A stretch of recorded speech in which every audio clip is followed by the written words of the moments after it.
Hi, I'm JJ. Welcome or welcome back. So, Mike over at Bibliophile Reads has a new discussion video that I was tagged in, and it's a cool discussion video, um, like a formula format, I guess.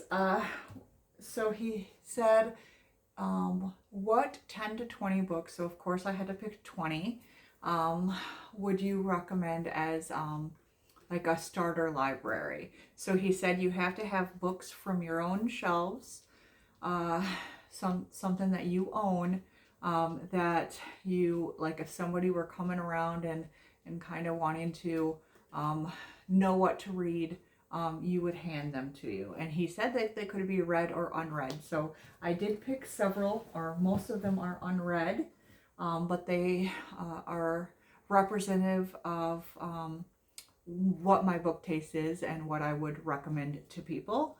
And then basically, I guess that's it. So somebody's come in, wants to know what to read. These are the books that you would suggest to them. So I try to pick books that I don't always talk about, and also having ones that I actually physically have here, then instead of running to my storage unit to get more, these are the options that you have. So I don't know where to start here without them all falling down. It's a mix of a couple classics, a book of poetry, some new stuff, and a lot of nonfiction, historical fiction, and I don't know, everywhere in between. Once again, always my reading taste. This is Caste, The Origins of Our Discontents by Isabel Wilkerson. And so this is basically the American experience dealing with race and class and gender. And it says that it's linking the caste systems of America, India, and Nazi Germany, and explores the 8 pillars that underlie caste systems across civilizations, including divine will, bloodlines, and stigma. So I have been fascinated to read this book for a long time, and I just haven't gotten to it yet. And maybe this month, since it's or this year, since it's Historathon. Historathon is every year, but I'm participating this year. Maybe I can get to it. But I would definitely recommend this just to anyone who likes that kind of contemplation and delving into things like that. Another one along those lines, and I'm sorry that it is still got stickers on. I bought this one used. This is Custard Died for Your Sins by Vian Deloria Jr. And essentially reckoning with America's treatment of, or United States' treatment of its indigenous populations. So that's there. It's been on my TBR for a while as well. And this is my newest book that I just got, A World Worth Saving. It's a YA, it might even be middle grade, I'm not quite sure. But it's fantasy. It has a trans main character. This is by Kyle Lukoff. And I just heard about it for Trans Day of Visibility and wanted to read it, so I ordered it, and it's finally here. So I would recommend this to people, since I do need to have a middle grade / YA book in the mix, and a LGBT book as well, since I do read a lot of that. So on my shelf would be this kind of book anyway, and I would recommend other people reading similarly. This one I saw, Eternal Reading, I believe, is the I get your guys's names mixed up. Eternal Reading and Reading Still Matters. So I'm sorry. I'm going to link the video where he was talking about this. I'm very sorry that I got the name wrong. Both of them are excellent channels, but I don't remember which one it was that recommended this one. But this is St. Petersburg by Andre Beely. And this one just sounds fascinating, but it's historical fiction taking place in Russia in 1905, kind of the revolution that was going on, and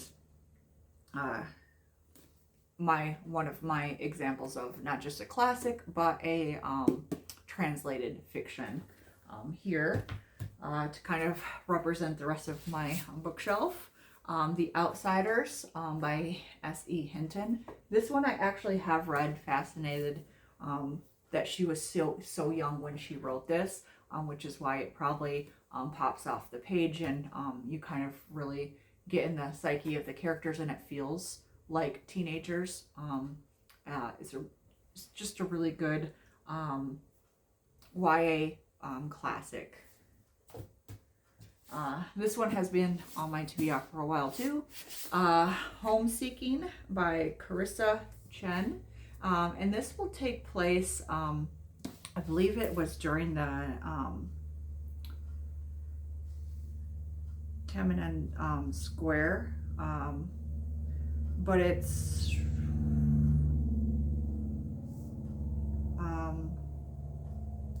takes place over Chinese history. So you have the war, famine, you have Hong Kong and Taiwan, conflicts and stuff going on, and these childhood friends that are going through it all. I guess it's also a love story and stuff like that. So I just have been reading a lot of Chinese history lately. So I've had this book for a while, so this would be the perfect time now that I'm kind of knowing where it would, how to orient it within the larger history of what I've been reading. But definitely, if you want to read something of historical significance and also a non-American writer.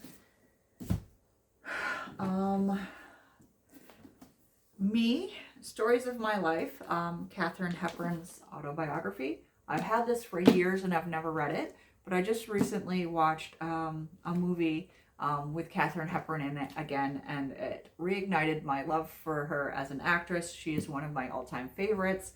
It's awesome. It's also very big writing, so it should not take very long to read, and I do not know why I haven't read it sooner, since it will not take very long at all. That's exciting, actually. But if you want a kind of pop culture, a little, an actual, I think that's the only memoir that I have in here, so that's kind of representative of that. Another one is The American Invasion of Canada, the War of 1812's first year. So we always glossed over the War of 1812 in history class.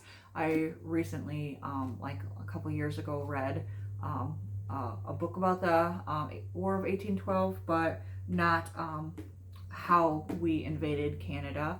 And so it was, during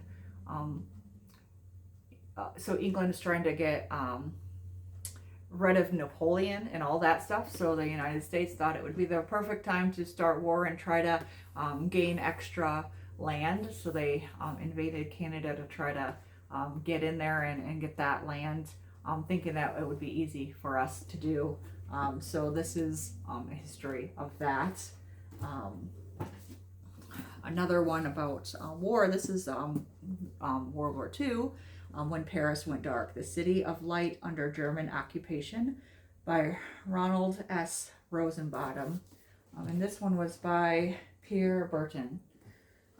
So just another glimpse. I would give people lots of history books because I love history, and then that way they can figure out what time frame in history or what country they want to learn history for. So that's why I'm choosing these books. This is Edna St. Vincent Millay's, a collection of some of her poems. There's also she had a one act play that she wrote as well. She's a fantastic poet. I read her biography, Savage Beauty, and she's a fascinating character anyway, but some great writing. So I have to include a book of poetry here. Recency bias favorite that I would also include for fantasy, since I don't have any other fantasies, I don't think, except for that young adult one, would be Queen of Faces by Petra Lord. Absolutely wonderful book. I want to put this one in everyone's hands and make them read it anyway.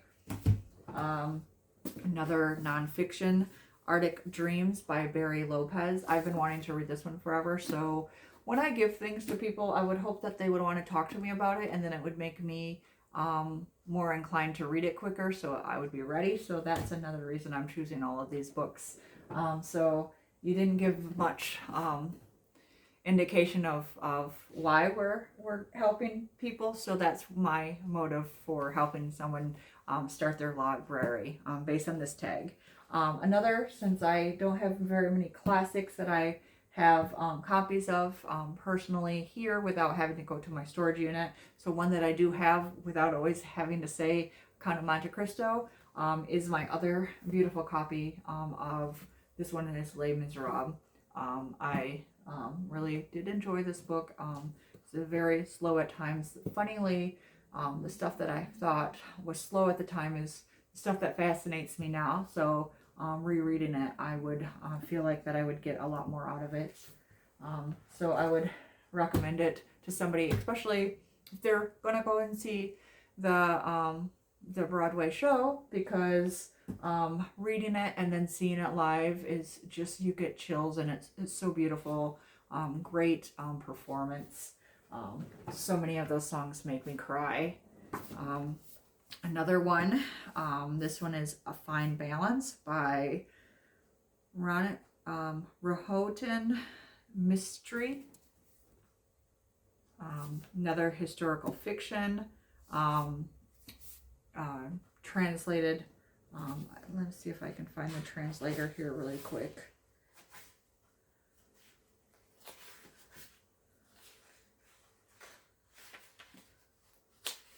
I guess not. I think it was translated anyway. But this is history in India. And so this is 1975. So I am trying to show a bunch of different countries as well in here. I'm almost done. I'm just trying to not knock them all over. Oh, I counted some books that I didn't need to count, so I don't have as many as I thought without having to talk about other books.